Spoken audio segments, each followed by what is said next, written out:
Ashok, control ரூம்ல இருந்து உங்களுக்கு அர்ஜென்ட் மெசேஜ். என்னது?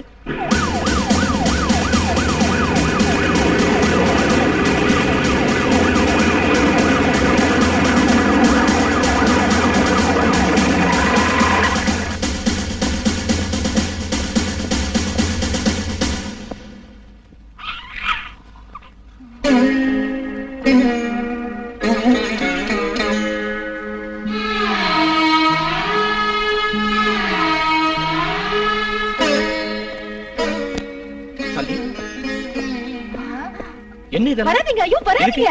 பூட்ஸோட வரீங்களே. சீரியஸா இருக்குன்னு ஏன் போன் பண்ண? சீரியஸ் ஆகுது, கீரியஸ் ஆகுது. இல்லாட்டி போற என்னங்க, பூஜைக்கு 9 மணிக்கு வரேன்னீங்க, இப்போ 1 ஆயிடுச்சு. பாருங்க, வந்தவங்க எல்லாம் கீரை தண்டு மாதிரி வாடி போயிட்டாங்க. பாவம் கடவுள் ரொம்ப பசியோட இருப்பாருல்ல, அதனால தான் போன் பண்ண. தப்பா? துணியை மாத்திட்டு வாங்களே, டைம் ஆகுதுல்ல. அடங்க ஒப்பரானே. அது போங்கண்ணா. ஓகே ஓகே ஓகே, இதுக்கு மட்டும் செக்ஷன் இருந்தா எல்லாரையும் பிடிச்சு உள்ள தள்ளிடுவேன். என்ன கிடைச்சிட்டானா? குட், அவனை பிடிச்சு உள்ள போடுங்க. நான் 5 நிமிஷத்துல வந்துடுறேன். நான் வந்ததுக்கு அப்புறம் விசாரிச்சுக்கலாம். ஓகே? இன்னும் 2 மணி நேரத்துக்கு யாரும் பேசாதீங்க. மாட்டேன். கொடுங்க. நீங்க 2 பேரும் போன ஜென்மத்துல கந்தர்வ பட்சிகளா இருந்தேன். அப்போ சஞ்சீவி மாத்திரையை சாப்பிட்டுட்டு சரச சல்லாபத்துல ஈடுபட்டு இருந்த சமயத்துல அந்த சஞ்சீவி மாத்திரை ஒரு காக்கை கூட்டுல நழுவி விழுந்துடுத்து. அதோட முட்டையெல்லாம் உடைஞ்சு போயிடுத்து. அந்த காக்கை மனசு வேதனைப்பட்டு அடுத்த ஜென்மத்துல நீங்க தம்பதிகளாகி உங்களுக்கு குழந்தைகளே இல்லாம போகட்டும்னு சபிச்சுடுத்து. அந்த காக்கையோட சாப விமோசனத்துக்காகவும் மனசாந்திக்காகவும் இந்த விரதத்தை அனுஷ்டிக்கிறேன். இதாக்கும் லேட்டஸ்ட் விரதம். ஓம் ராஜாதிராஜாய பிரசைக்யதாகினே நமோ பஜம்பை ஈஸ்வரபணாய குண்ணஹே சீக்கிரம் முடிக்கிறீரா இல்லையா?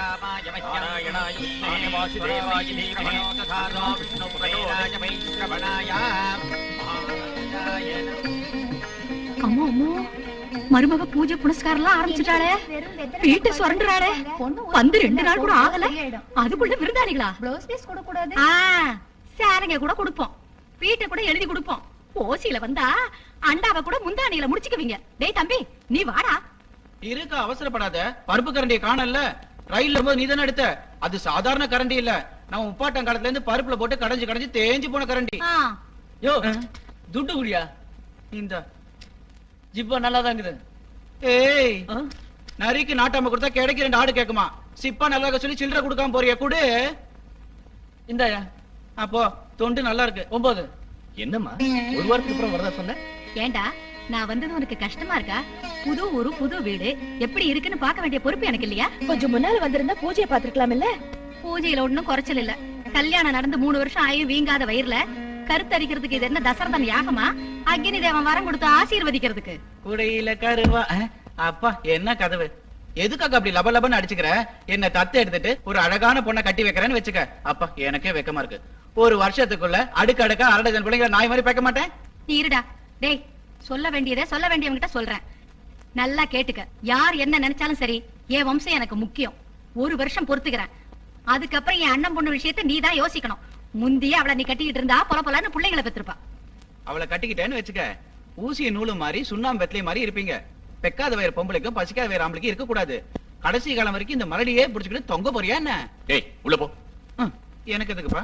என் வேலையை நான் பாத்துக்கிறேன். அடுப்படி எங்க இருக்கு? இங்கயா? என்னம்மா அர்த்தம் இல்லாம பேசிட்டு இருக்க? அவ உனக்கு பொண்ணு மாதிரி தானே. பொண்டாட்டி முன்னால புருஷனை இன்னொரு கல்யாணம் பண்ணிக்க சொல்றியா? அவ என்ன வேதனை பண்றா பாத்தியா? பிள்ளைங்க பிறந்தாதான் புருஷன் பொண்டாட்டியா? பிள்ளைங்க இல்லாதவங்க குடும்பம் நடத்தலையா? இது எங்க 2 பேர் சம்பந்தப்பட்ட விஷயம்.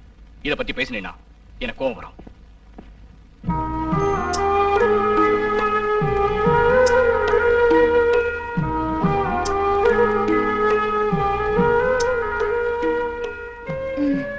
ஏன் இப்படி இருக்க? எங்க அம்மா சொன்ன மாதிரி இன்னொரு கல்யாணம் பண்ணிக்குவேன். பண்ணாலும் பண்ணிக்குவேன். என்ன இன்னொரு கல்யாணம் செஞ்சுக்குவீங்களா? அவளை கொன்னுடுவேன். என்னங்க, நான் நல்லவே இல்லையா? எனக்கு புள்ள பொறக்கலன்னு இன்னொரு கல்யாணம் செஞ்சுக்குவீங்களா? செஞ்சுக்க மாட்டீங்கல்ல? அப்பா, பெருசா வேதனைப்படுறீங்களா என்ன? ஒரு வாட்டி என்ன முழுகாம இருக்க விடுங்க. வரிசையா வருஷத்துக்கு 2 பெத்து இந்த வீட்டை ஸ்கூல் ஆக்கி அத்தையோட கண்ணாடி புடுங்க வைக்கலன்னு அப்ப கேளுங்க. கொஞ்சம் சரிங்க. அடங்க புராணே, மனசு சந்தோஷமா இருக்கு. தாளத்தோட சின்ன டப்பா குத்து போடவா?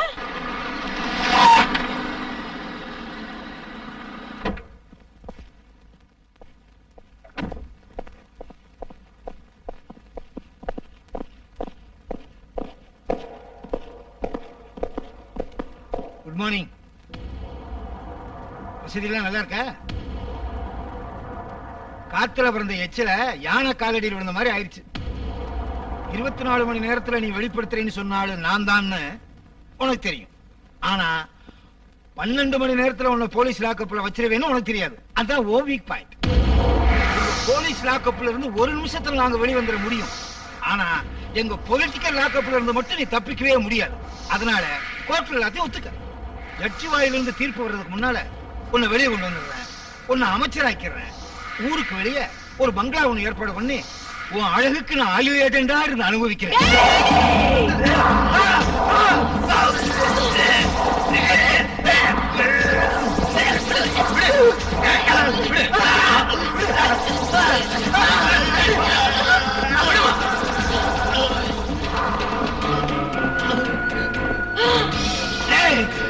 சும்மா விடாதீங்க. அவளுக்கு தண்ணி கூட கொடுக்காதீங்க. சும்மா விடாதீங்க. அவளை சித்திரவதை பண்ணுங்க. சித்திரவதை பண்ணுங்க. சும்மா விடாதீங்க.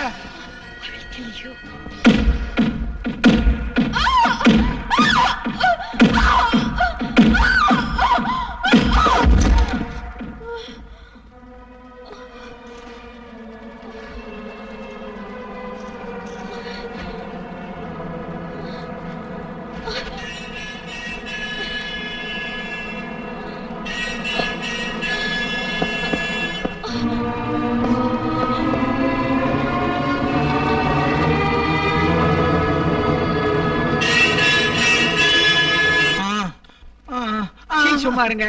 கூண்டுல இருக்கிற புலிகிட்ட சின்ன பையன் கூட தூரத்துல இருந்தா பேசுவான். அந்த விஜயவா யாருன்னு நினைச்சீங்க? சிங்கத்து மேல ஏறின துர்க்க. அது கை கிட்ட கழுத்தை வச்சு அதை திட்டினா சும்மா இருக்குமா? ஆபீசர் சார், யாரோ சொன்னாங்க நம்ம தலைவரோட கழுத்துக்கு அழுந்து போச்சின்னு. வீட்டுல பிறந்த கொடியை கூட இறக்கிட்டோம். அவன் விட்ட மூளை நீ தின்னிடுவ போல இருக்கா? அப்போ சீச்சி கன்றாவி, உங்க மூளை நான் எதுக்கு திங்கிறேன்? அதுக்கு வேற ஒருத்தர் வராங்க. யாரு? நந்தன் வர்மா உங்க தலைமையை செக் பண்றதுக்காக அனுப்பி இருக்கிற விசாரணை கமிஷன் குழு. ஆமா சார், உங்க தலைமையை பத்தி அப்போசிஷன் பார்ட்டி மீட்டிங் போட்டு தலைவர்கிட்ட கம்ப்ளைண்ட் பண்ணாங்க. அப்படியே அவர் அதை நம்பி இந்த குழுவை அனுப்பி இருக்கிறாரு. இவங்க கொடுக்கிற ரிப்போர்ட்டை பொறுத்து தான் உங்க தலைமை நிலைக்கும். நான் ஜேர்னலிஸ்ட் சந்திரன். இவங்க எல்லாரையும் வச்சுக்கிட்டு விசாரணை செஞ்சா தெரியாது உங்களுக்கு. இவங்க பஞ்சநாதத்தோட அடிமைங்க. Please keep quiet. அவர் போடுற எலும்பு துண்டுக்காக காத்துட்டு இருக்கவங்க இவங்க எல்லாம். இவங்க அவரை பத்தி எப்படி சொல்லுவாங்க? உங்களுக்கு என்ன விவரம் தேவைன்னு என்ன கேளுங்க, நான் சொல்றேன். देखो भाई, तुम जर्नलिस्ट है. वो மேலே எங்களுக்கு நம்பிக்கை இருக்குது. நீ சொல்றபடி எல்லாம் செஞ்சா அது தீவிரவாதம் ஆயிடும். எங்க விசாரணைப்படி எங்க நிபந்தனைப்படி எல்லாம் செய்தா அதுதான் ஜனநாயகமா இருக்கும். हमें क्या करना है हमें अच्छी तरह मालूम है. आप बाहर जाइए. உங்களோட முடிவை தான் இந்த நாடே இன்னைக்கு எதிர்பார்த்துட்டு இருக்கு. என்ன கத்துற நீ? நல்லா கத்துவே. நீங்க யார கேக்குறதுக்கு? தலைவருங்கிற மரியாதை இல்லையா? உங்களாலதான் அந்த மரியாதையே போயிடுச்சு. ஏ மிஸ்டர், முதல்ல நீ வெளியே போ. போறேன். இந்த பத்திரிகைக்காரன் ஏதாவது வத்தி வச்சிருப்பா போல. குடிக்காதீங்க, அவங்க குடிச்சிருக்கதான் நினைப்பாங்க. நீ வாயா.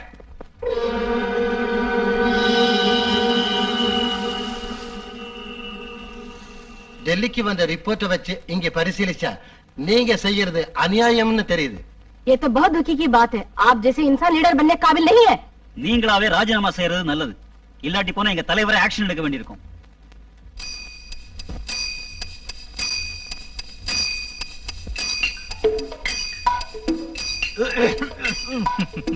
கல்கத்தாவில் இருக்க பசந்த் இன்டர்நேஷனல் ஹோட்டல உங்க பேருக்கு ரெஜிஸ்டர் பண்ணிருக்கேன். பத்திரத்தை பாத்துக்குங்க.